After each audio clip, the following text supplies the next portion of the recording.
Picture this. 90,000 people on their feet. Fourth quarter. 2 minutes on the clock. Your team down by 4. The ball is in your hands and the whole world, every camera, every commentator, every person who ever told you that you would never make it, is watching. And somewhere up in those stands, in a seat he bought with money he borrowed, is your brother. The man who looked you in the eye when you were 17 years old and made a choice that was supposed to end you. You can't see his face from the field. But you know he's there. You know because your mama called you this morning and told you he was coming, like that was supposed to make you nervous, like the presence of Marcus Carter in a stadium was something Jaylen Carter needed to account for. I did not look for him before the game. I did not look for him at halftime. But I promise you, when it was over, when the clock hit 0 and the confetti fell and my teammates were losing their minds around me, the first thing I did was find his face in those stands. And what I saw there was worth every single thing I went through to get to that moment. My name is Jaylen Carter. I am 29 years old. I grew up in Valdosta, Georgia, the second son of Denise and the late Robert Carter. I play wide receiver in the NFL. And this is the story of how my own brother tried to bury me, and how I came back from the grave. Before we start, you know what to do. Drop your city, your state, your country in those comments right now. I want to see where my people are watching from. Valdosta, Georgia to wherever you are in this world, let's connect. Valdosta, Georgia. If you know, you know. If you don't, let me paint you the picture. Valdosta sits in the southernmost part of Georgia, close enough to the Florida line that on a clear day you can almost feel the humidity change. Population about 55,000. Pine trees and red clay and a downtown that has seen better decades. 2 things Valdosta is known for nationally: the Moody Air Force Base and Valdosta High School football. Valdosta High has more state football championships than any other program in Georgia history. I'm not going to recite the exact number because it changes and because that's not the point. The point is that in Valdosta, football is not a pastime. It is a civic identity. It is what the town gathers around, what it argues about, what it passes down from father to son like a name or a debt. On Friday nights in the fall, Valdosta High's stadium fills up like a cathedral, and the people inside it believe with the fervor of the converted. I grew up inside that faith. My father, Robert Carter, had played for Valdosta High in the late 80s. Running back, 2-year starter, good enough to get looked at by a couple of small programs but not quite good enough to go further. He worked for 20 years at a logistics warehouse outside town, coached youth football on weekends, and talked about the game with a reverence that made it clear he understood, in the particular way of men who got close but not all the way, exactly what he'd missed. My mother, Denise Carter, was a nurse at South Georgia Medical Center. She was the steadiest person I have ever known, the kind of steady that comes from having held people together through crises so many times it becomes your resting state. She loved my father completely and our family fiercely, and she had, all her life, a blind spot exactly the size and shape of my brother Marcus. Marcus Darnell Carter was born 3 years before me. He was everything first to walk, first to talk, first to put on a football helmet, first to hear our father say, "That's my boy," with the specific pride that fathers reserve for sons who are extensions of their own unrealized dreams. Marcus was tall, fast, physical. He played quarterback. He had the kind of presence on a field that made people stop and watch, the kind that photographs well and announces itself before the stats back it up. And then there was me, Jaylen Robert Carter. 3 years younger, 6 inches shorter, 30 pounds lighter, and, I say this without arrogance because it is simply what the tape showed, the better football player. Not louder, not flashier, not more charismatic, better. Where Marcus played with presence, I played with precision. Where he announced himself, I executed. My route running at 13 was cleaner than most high schoolers. My hands were reliable in a way that couldn't be taught. Either you catch the ball in traffic without flinching or you don't, and I always did. My football IQ, as every coach I ever had noted in every evaluation they ever wrote, was exceptional. Marcus knew this. My father knew this. The whole town, slowly, began to know this. And that knowing, that gradual, undeniable shift in who Valdosta was watching on Friday nights, was the seed of everything that came after. Let me tell you what it was like growing up in that house. My father loved both of us. I want to be clear about that. Robert Carter was not a man who played favorites in the obvious way. He coached both of us in the backyard, threw roots to both of us, drove both of us to camps and combines and 7-on-7s across South Georgia. He was present and involved and genuinely devoted. But there was a mathematics to his attention that I understood even as a child without being able to name it. Marcus got the firstborn investment, the weight of my father's hopes carried in the early years when hope is freshest. I got something different, my father's education. By the time I came along, Robert Carter had learned more about the game, had thought more about what it took, had refined his understanding of what separated good from great. What he poured into me was more sophisticated than what he'd given Marcus, and we both knew it, and Marcus resented it in the particular way that older siblings resent when the younger one gets the upgraded version of everything. Our mother loved us equally and differently, the way mothers do. She loved Marcus with a protectiveness that had something anxious in it, like she could see in him a fragility that the world couldn't, and was always quietly shoring him up. She loved me with a steadiness that assumed I'd be fine, which I mostly was, but which also meant I learned early to handle things myself. We played together constantly as kids. Hours in the backyard, in the street, at the park 2 blocks over. For all the competition between us there was also, and this is the part that makes the betrayal so particular, genuine love. Marcus taught me things. He was my first receiver coach before I knew what that meant. He ran with me, challenged me, raised my game.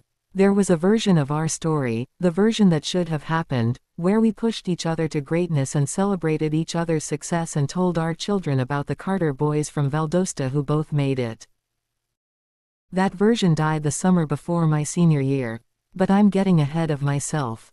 By the time I was a sophomore at Valdosta High, it was clear to anyone watching that I was something special. Marcus had graduated 2 years earlier. He'd gotten a partial scholarship to a mid-major program in Alabama, not a powerhouse, but real Division I football, which in Valdosta was cause for a parade and a feature in the local paper. He was starting at quarterback his sophomore year. Things were going, by most measures, well for Marcus Carter. And then his little brother started making noise. My sophomore season, 67 receptions, 1,104 yards, 14 touchdowns. Those are not modest numbers for a 15-year-old playing against grown seniors in one of the most competitive high school programs in Georgia.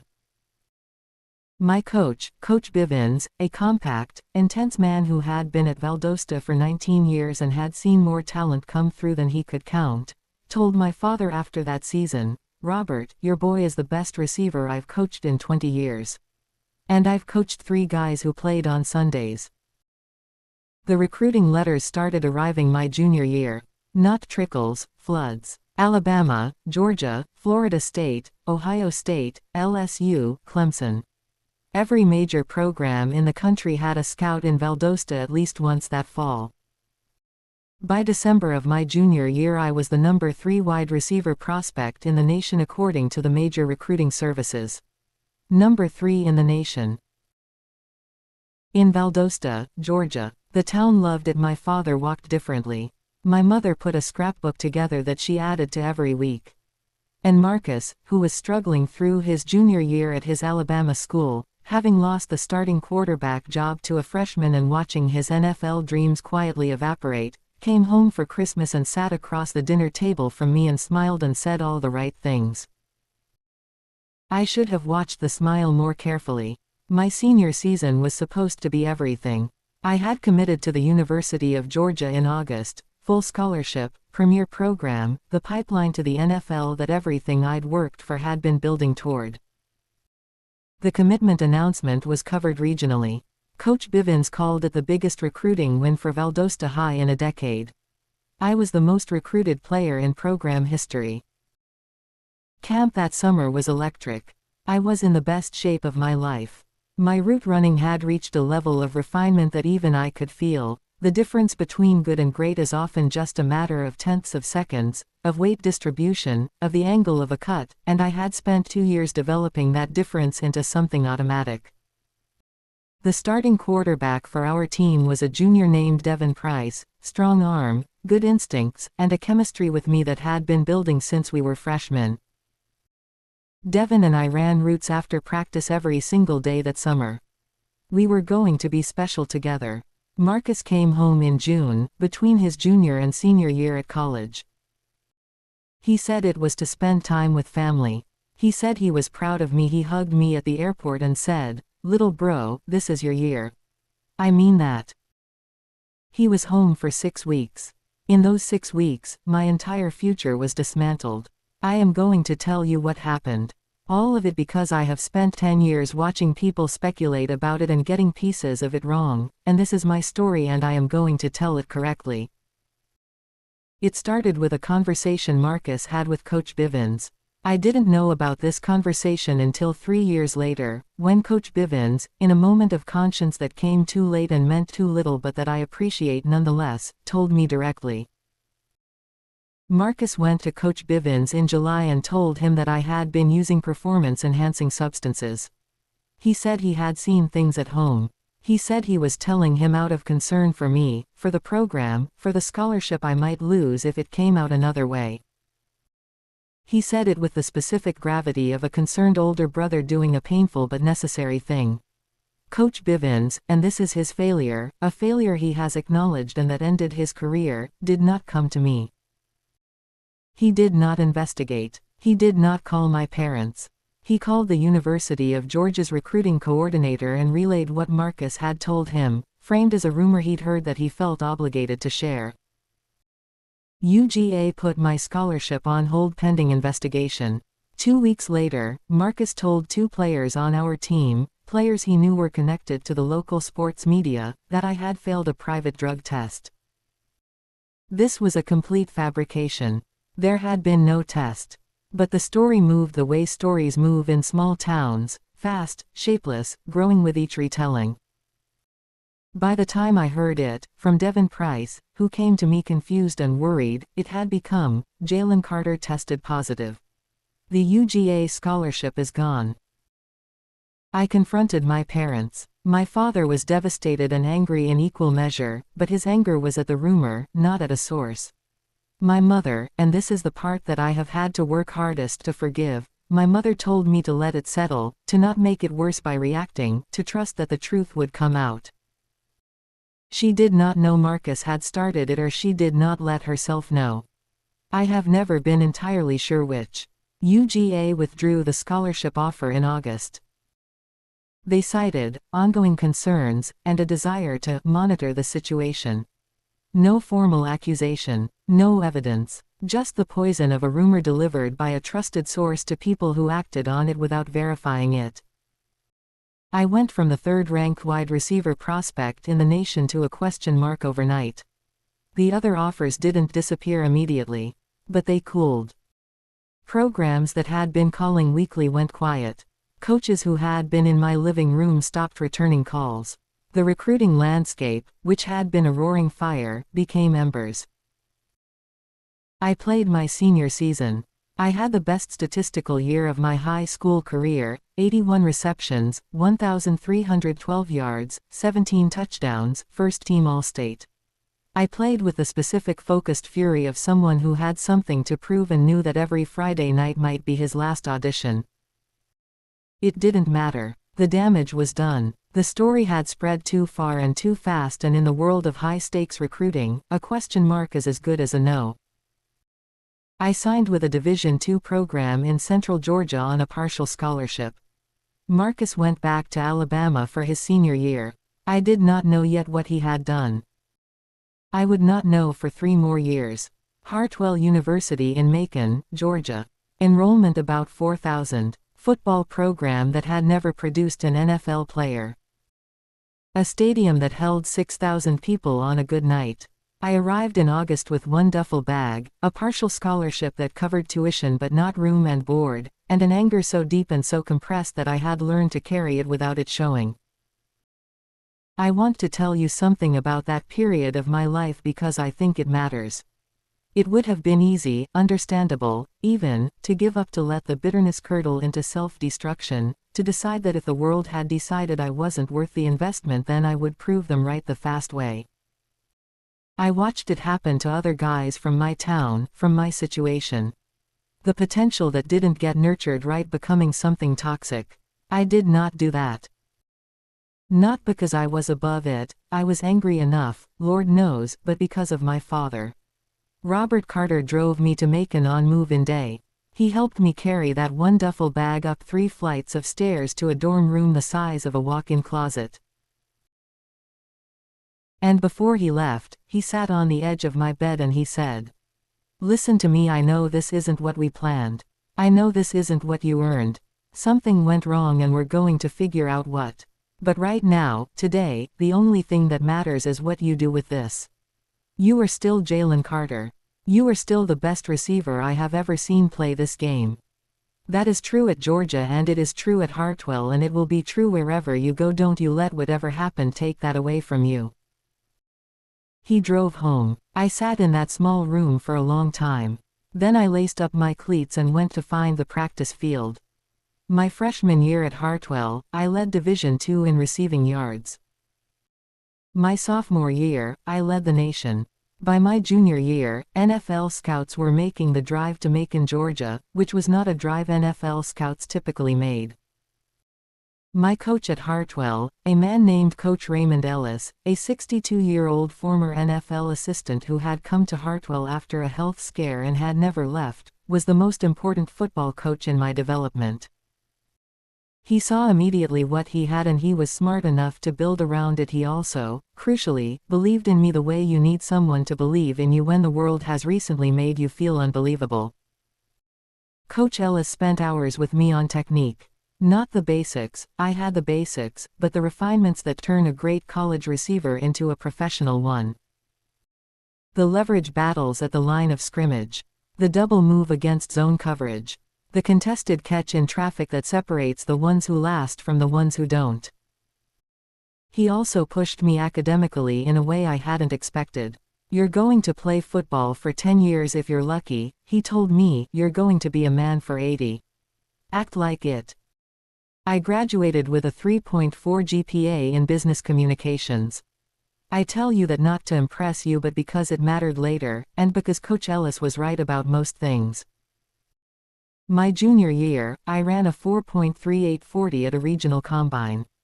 The scouts who saw it drove home and made phone calls. My father saw every game he could make. He drove 3 hours round trip for home games and 5 or 6 hours for away games he could reach on a weekend. He never missed a home game in 3 years. He died of a heart attack the February of my junior year. Massive cardiac event, very fast. He was 54 years old. He was at the warehouse when it happened. He was gone before the ambulance arrived. I got the call from my mother at 11 p.m. on a Tuesday. I sat on the floor of my dorm room and I didn't move until morning. My father never saw what came next. That is the grief I carry that doesn't go away.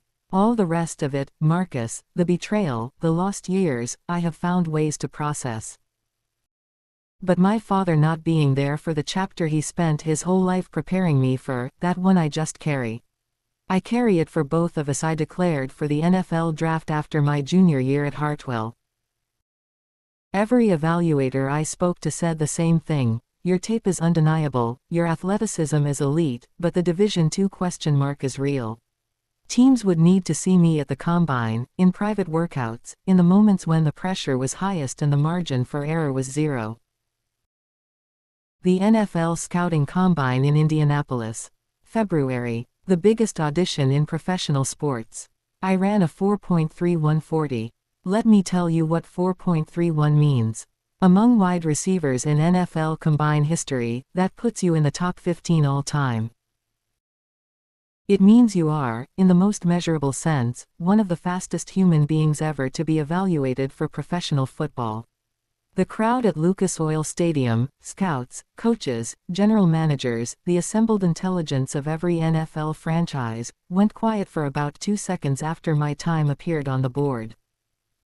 Then it got very loud. My phone rang for 3 straight days after the combine. I was selected in the second round of the NFL draft by the Atlanta Falcons. Pick 47 overall. When Commissioner Goodell said my name at the podium, I was sitting in a green room in Nashville with my mother and Coach Ellis and Darcy, my college girlfriend, now my wife, and I stood up and I hugged my mother and she said into my shoulder, "Your daddy knows, baby. He knows." I went to the podium and put on the Falcons cap and held up the jersey and smiled for the cameras. And somewhere in that smile, if you looked closely enough, was Valdosta, Georgia. Was a sophomore season that should have led somewhere else. Was a rumor that had cost me 2 years. Was a father who never got to see this. Was everything.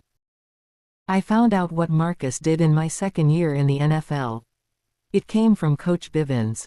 He had retired from Valdosta High after the season 1 was drafted, forced out, largely, because his program had slipped and because some personnel decisions he'd made had proven costly. He called me through my agent, which told me it had taken some effort to reach me and that he'd been determined to do it. We met at a diner outside Valdosta on an October afternoon during my bye week.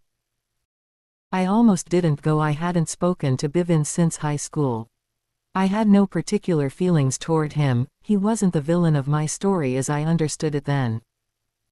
I just went because something in the message my agent relayed, "He says he owes you something," made me curious. Coach Bivens was older than I remembered. Smaller somehow. He had the look of a man carrying something that had gotten heavier with time. He told me everything. The conversation with Marcus. What Marcus had said. What Bivens had done with it, the call to UGA, the way he'd presented it not as accusation but as concern, the way he'd never once verified any of it before making the call. He said, "I should have come to you first. I should have come to your father. I made a decision that affected your entire future based on nothing but the word of your brother, and I didn't check it, and that was wrong. I've known it was wrong for 6 years and I'm sorry it took me this long to say it to your face." I sat across from that man in that diner and I was very still for a long time. Then I said, "Why did Marcus do it?" Bivens looked at his coffee. "Son, I think you know why." I did know. I had probably known for years without letting myself know it fully. Marcus had watched his own football career declining while mine was ascending. He had watched the attention shift, the scouts arrive, the calls come in. He had watched Valdosta fall in love with his little brother and he had felt something that fear and pride and insecurity make when they combine, something desperate and destructive.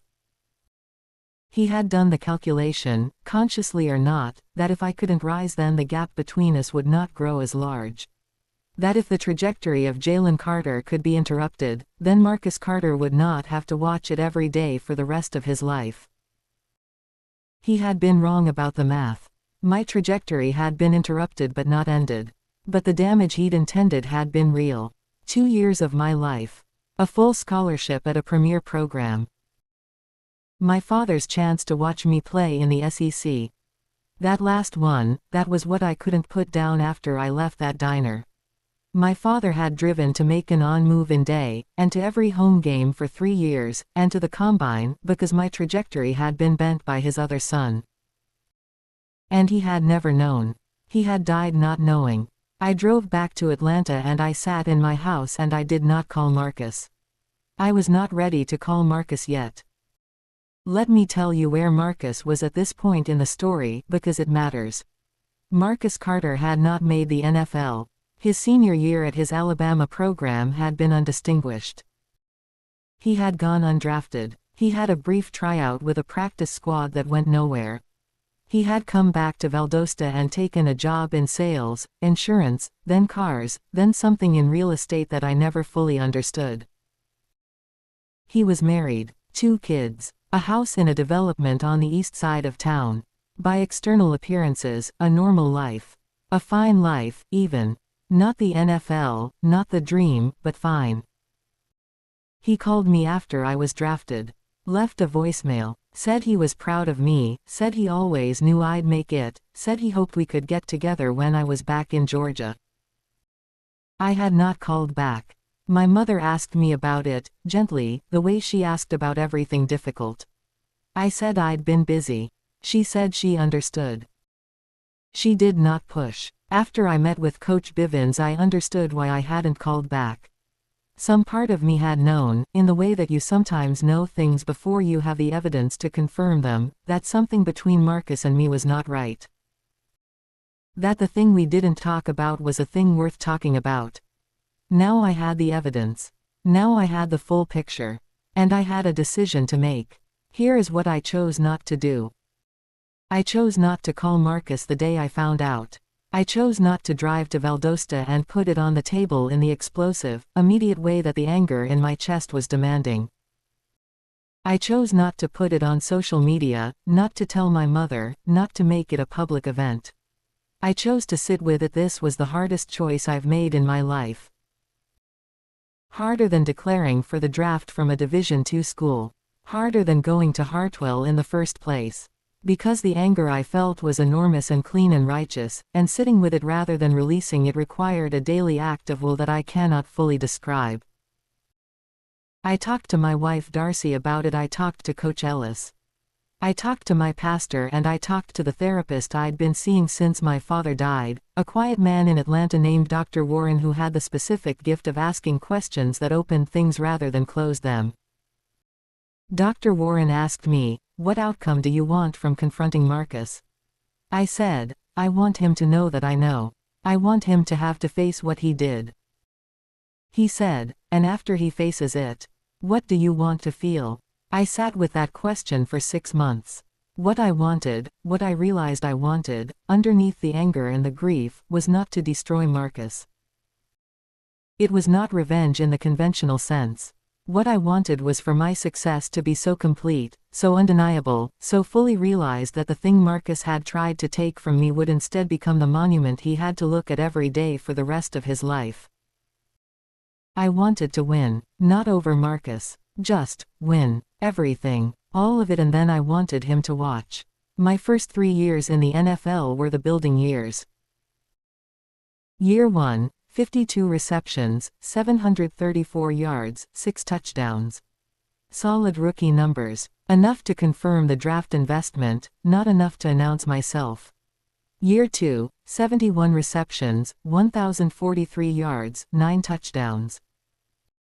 First 1,000-yard season. First Pro Bowl conversation that went nowhere but existed. Year 3, 84 receptions, 1,287 yards, 11 touchdowns.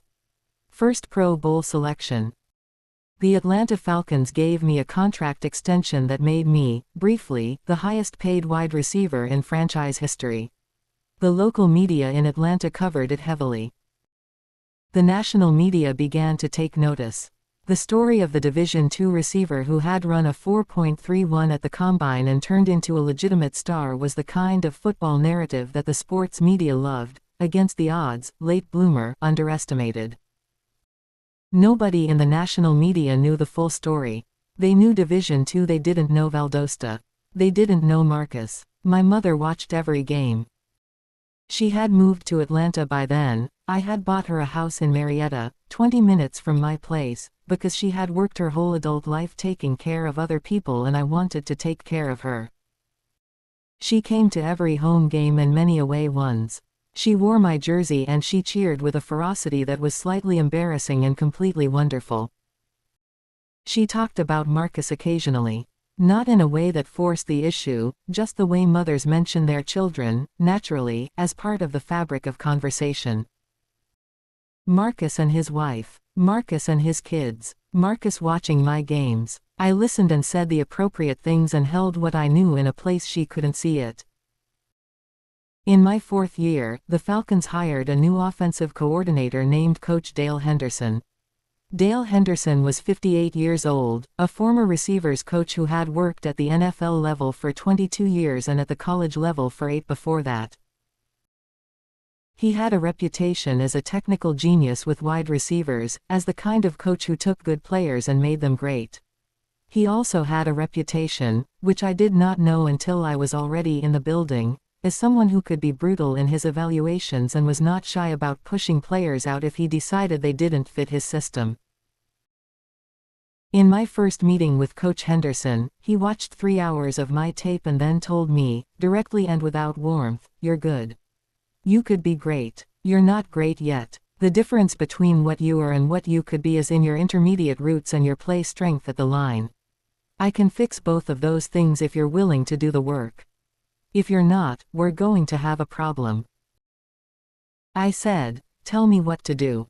We worked every day, in ways that remade parts of my game I thought were finished products.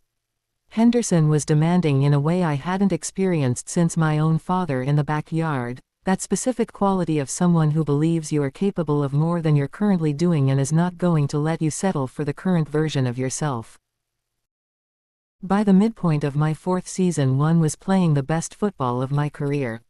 And then the injury happened. Week 9 of my 4th season.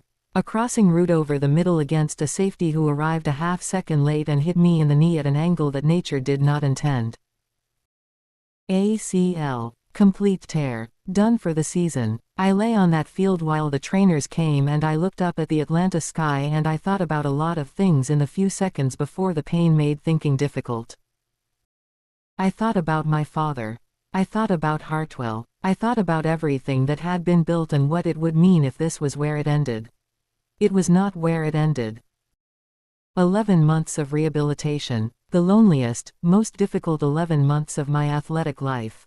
The particular torture of watching your team play without you, of sitting in meetings and film sessions as a spectator of your own career. Darcy was extraordinary. I want to say that clearly.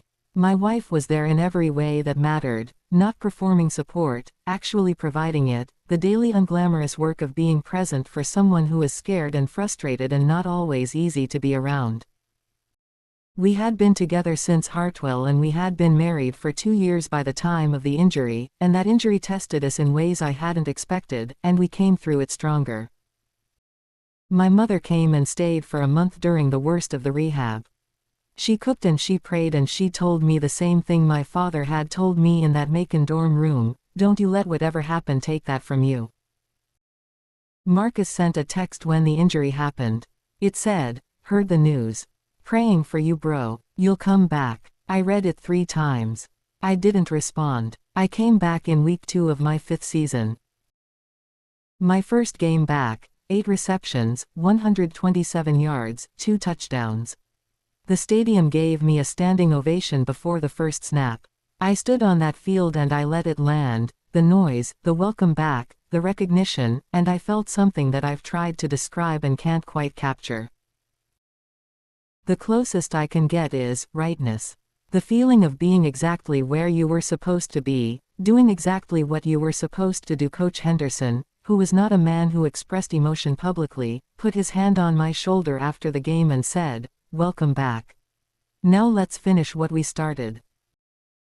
We finished what we started. That season, 97 receptions, 1,441 yards, 14 touchdowns. First team All-Pro, NFL receiving yards leader. The most productive season by a Falcons receiver in franchise history. The national media went from interested to obsessed. The Division II story became a documentary pitch. 3 podcasts did deep dives on my career trajectory. My jersey was the 3rd best-selling receiver jersey in the league. And back in Valdosta, Georgia, in a house in a development on the east side of town, my brother watched all of it. 2 weeks before the NFC Championship game, I called Marcus. I had been waiting for the right moment for 3 years, since the diner with Coach Bivens. Waiting not for revenge but for clarity. Waiting until I knew what I wanted to say and why I wanted to say it. He answered on the 3rd ring. "Jay." His voice was careful. He always knew when something was different. "What's up, man? I need to talk to you," I said. Not a quick call. A real conversation. A pause. "Okay. I know what you did," I said. "I know about the conversation with Coach Bivens. I know what you told him and I know what he did with it and I know what it cost me. I've known for 3 years. The silence on the other end was very long. Long enough that I checked to see if the call had dropped. Then Marcus said, "Jay. Let me finish," I said. "I'm not calling to blow up your life. I'm not calling to tell mama or put it on the internet or do any of the things you've probably been afraid of for 3 years.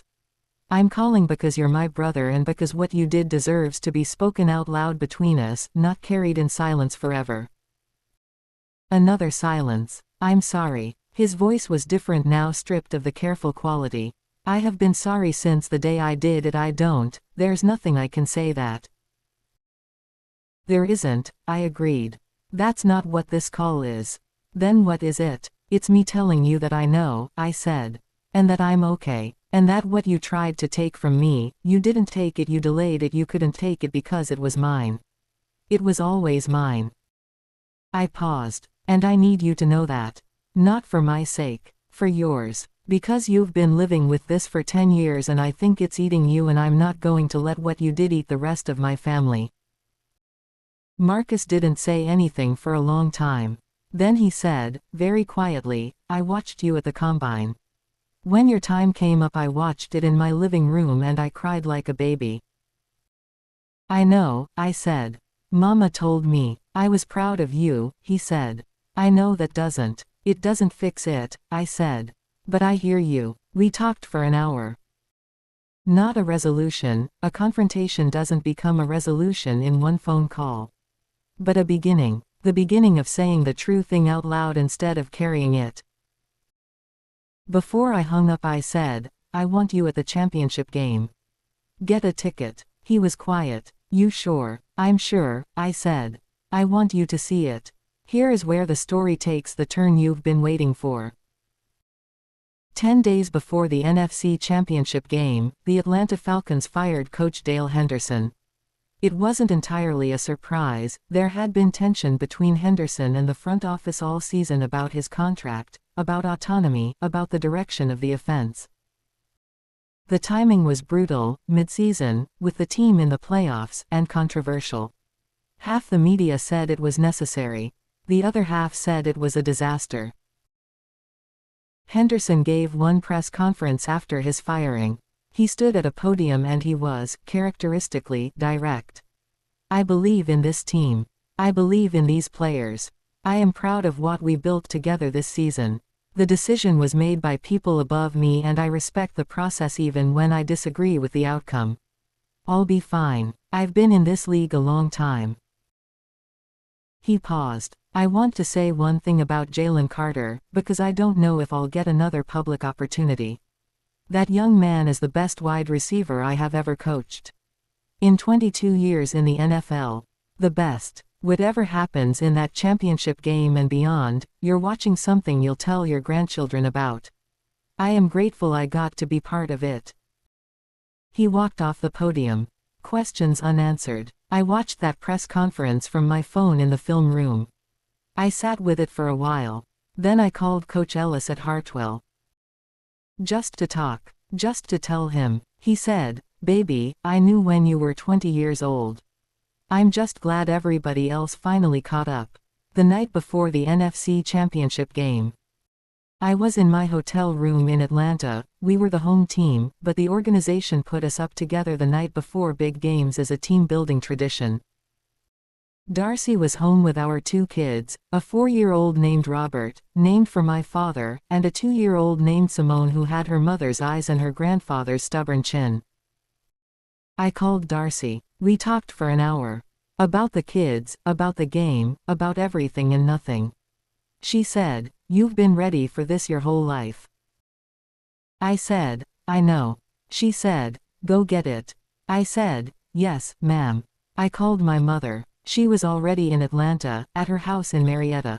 She said she was too nervous to eat and had been praying since noon. I told her to eat something and pray while she ate. She was not too important for multitasking. She laughed. I loved her laugh. I did not call Marcus. He had texted that afternoon to say he was in Atlanta, ticket in hand, section 114, row F. I texted back, "See you after." I put on music, an old playlist, the one I'd built at Hartwell in the dark years, the one that was made of the specific songs that had kept me moving when moving was hard. I lay on the hotel bed and I looked at the ceiling and I let the whole story run through me one time. Valdosta, the backyard, my father's hands correcting my route. Marcus throwing me the ball in the street. The recruiting letters, the notification about the scholarship. Macon and Hartwell and the dorm room and the 4-hour drives and the combine and the draft and the injury and the comeback and the all-pro and all of it, the whole long road. And then I let it go, I set it down. I went to sleep. In the morning there was only the game. I am not going to give you a play-by-play of that game. That's not what this story is. But I am going to tell you the things that matter.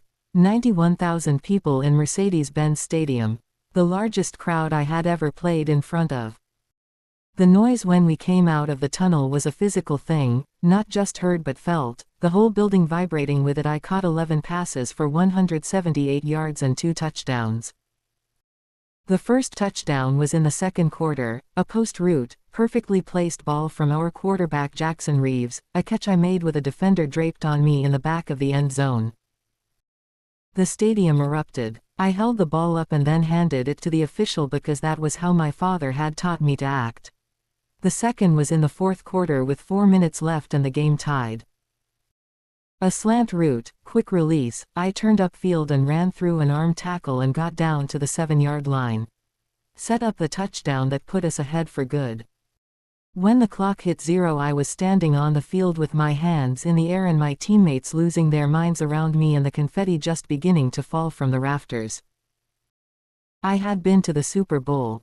I stood there in the confetti and I let it land on me and I thought about my father. I said his name out loud, just once, in the middle of all that noise. Just for me, just for him. Then I looked up into the stands. Section 114, row F. I found him. Marcus Carter was on his feet. His hands were at his sides. The people around him were screaming and hugging and he was just standing there, looking at the field, looking at me, and his face was doing something I had never seen Marcus Carter's face do before in my entire life. He was crying, not the way you cry at a movie or at a wedding. The other kind. The deep, inconvenient, I cannot stop this kind. The kind that comes from somewhere below performance. I looked at him for a long moment across the noise and the confetti and the 91,000 people. And then I did something I had not planned to do. I pointed at him, not accusatorially, not triumphantly, just, I pointed. I saw you. I see you. This is what it was for. He put his hand over his heart. I turned back to my teammates and let the celebration take me. He was outside the locker room when I came out. My mother was there, and Darcy who had come to the stadium for the post-game, and Coach Ellis who had flown in from Macon, and a collection of teammates and family that filled the corridor with noise. Marcus was standing apart from it off to the side. He had the look of someone who was not sure he was allowed to be in the space but who had come anyway. I walked to him. He put his arms out and I walked into them and we stood there in that corridor while the world celebrated around us. He said, into my shoulder, "I'm sorry, Jay. I have been sorry every single day." I said, "I know. I don't deserve to be here. You're my brother," I said. "You're here." We stood there for a long time. My mother found us eventually and she put her arms around both of us and she didn't say anything at all for a while. She had not known, fully, explicitly, what Marcus had done. That conversation was still ahead of us, the family conversation that would be hard and necessary and incomplete, the way those conversations always are. But standing in that corridor, the three of us, while the confetti was still in my hair and the stadium was still buzzing above us, we were a family. Broken in some places, healing in others, stitched together by love that had survived things it shouldn't have had to survive. My father should have been there. That absence was and will always be the truest grief of this story. But he raised 2 sons in Valdosta, Georgia, and one of them was going to the Super Bowl and the other one was standing in the corridor learning, maybe for the first time, the full cost of what he'd done. Robert Carter would have known what to say to both of us. I think, if I'm quiet enough, I can still hear him. Marcus and I are in the early stages of a rebuilt relationship. It is not simple. It will not be simple for a long time. He has apologized, in full, to me and eventually to our mother and to Coach Ellis. He has not apologized publicly. That is his choice to make, not mine. He is in counseling. He is, from what I can see, doing the work of becoming someone who can live with what he did without letting it consume him. We talk most weeks. It is careful. It is real. My mother knows the full story now. That conversation happened 3 months after the championship game, at her kitchen table in Marietta, and it was one of the hardest evenings of all our lives. She cried in a way I had not seen since my father's funeral. She said, "I knew something was wrong. I chose not to know it all the way." That honesty, the willingness to hold herself accountable, was one of the things that made it possible to keep moving forward. Coach Bivens has never returned to coaching. He lives in Valdosta and is, by all accounts, not at peace with what he did. I have not sought him out again. I have not forgiven him in the complete way. That is work I'm still doing. Coach Henderson was hired as the offensive coordinator of a franchise in the NFC West 6 months after his firing. He called me when he got the job and I told him I was happy for him and I meant it. He said, "Go win that Super Bowl." I said, "Working on it." Coach Ellis is still at Hartwell. He is 71 years old and has turned down 3 opportunities to move to bigger programs. He says Hartwell is where he's supposed to be. I fly to Macon twice a year and we watch film together and argue about technique, and it is one of the great pleasures of my life. Darcy is everything. She is my partner in the truest sense. She has built her own career as an educator while being present for our family in ways that I watch with the same wonder I watch elite athletes. She is the best decision I ever made. Nothing else is close. My children, Robert and Simone, will grow up knowing their grandfather only through stories and video and the football that sits on the shelf in my office, the one my father gave me when I was 7 years old and that I have kept through every move, every season, every chapter of this story. I tell them about him often. About the backyard. About the drives to Macon. About the thing he said when he put me in that dorm room, "You are still Jaylen Carter. Don't you let whatever happened take that away from you." Robert, 4 years old, built like a fullback, already obsessed with the game, listens to these stories with great seriousness. Last month he picked up the old football from the shelf and said, "Daddy, was Grandpa good at football?" I said, "He was great, son. He just didn't get all the way there." Robert thought about this. Then he said, "Did you get all the way there?" I looked at my son for a long moment. "I'm still going," I said. "I have been sitting with this story for 10 years. Sitting with the anger and the grief and the love and the confusion and the complicated reality of having been betrayed by my own blood and having survived it and having found, on the other side of it, something that I would not trade. Here is what I know. Talent is not enough, but it is yours. What Marcus took from me was not my ability. He could not take that. No one can take that from you. What he took was time and opportunity and the specific path I was on, but the underlying thing, the thing that makes a receiver great, that makes you great at whatever you are, that lives in you. It cannot be stolen. It can only be buried temporarily by people who are afraid of it. The long way around is still the way. Hartwell was not the plan. Division II was not where I was supposed to be. But Hartwell gave me Coach Ellis. Coach Ellis gave me the refinements that made me a professional. The long way built things the short way wouldn't have. I am not grateful for what Marcus did. I am not going to dress betrayal up as a gift. But I am at peace with the road I took. I chose what to do with it. That part was mine. The people who show up in the dark years are the ones who matter. My father driving to Macon. Coach Ellis staying late after practice. Darcy flying home from a job interview to sit with me after the injury. These are the people this story is actually about. The betrayal is the hook. These people are the substance. Confrontation without destruction is possible. I did not destroy Marcus publicly. I did not take him down. I did not put his name in a speech or on a platform or use my reach to ruin him. I confronted him privately and I let my success be the public statement. That was my choice. I am not saying it's the right choice for everyone. I'm saying it was right for me. Because what I wanted was not his destruction. What I wanted was to win.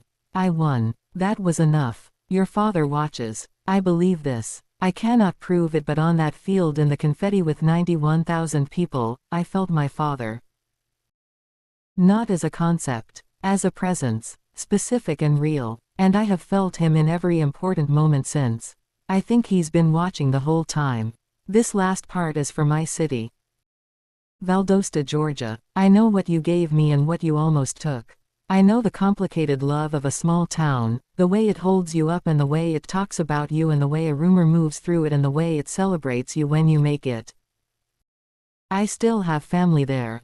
I still drive through it when I'm in South Georgia and feel the specific complicated feeling of returning to the place that made you, part tenderness, part old pain, all history. I am a Valdosta boy. Even now, even after everything. And to every kid in Valdosta right now who is putting on a helmet and dreaming the dream I once dreamed, I want you to hear this clearly. The dream is real. The road might be longer than you planned. People you trust might do things that cost you. Circumstances will not always be fair. The level you end up at might look different from the level you aimed at. None of that determines the outcome. What determines the outcome is whether you keep going. Keep going. If this story meant something to you, drop your location. Like if you believe in the long road. Subscribe if you want to see what comes next. And if you know someone who got knocked off their path by someone who was supposed to love them, share this with them. Tell them, the talent is still there. Tell them, the road is still there.